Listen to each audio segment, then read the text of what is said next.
Even in these cooperative compensation arrangements, there are still benefits to you as a self represented DIY home buyer. You've got to be a little bit more creative, but you can still negotiate that percentage that would otherwise be paid to a buyer's agent, leveraging that for your benefit to either make your offer more competitive or to get yourself a significant credit or concession coming back your way by not having an agent. So, hopefully, that clears up a very convoluted process. And more than anything, hopefully, these cooperative arrangements go away, whether that's because the DOJ rules on them or it's because consumers just refuse to sign listing agreements that have cooperative compensation. And if you are, I know I mostly talk to home buyers, but really, if you are selling a home, the only thing that you should be negotiating and agreeing to is how much money your listing agent should make. And it should not be 6%. Let me just say that.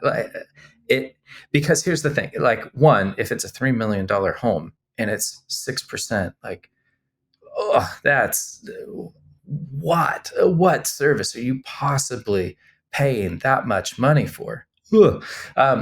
But again, besides that, yes, in today's climate day and age, there still the majority of buyers are working with buyer's agents. So as a seller, you should anticipate that there's going to be a buyer's agent, and that buyer is going to want you to compensate the agent, right?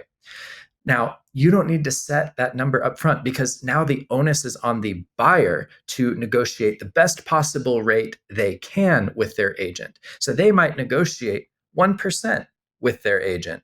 Now, you would be a fool, right, as a seller to be offering 3% compensation. You're negotiating against yourself at that point. You would be far better off to just say, hey, buyer agent compensation is TBD based upon review of offers. So write your agent's compensation into the offer. I'll take a look at it. I'm open to paying it.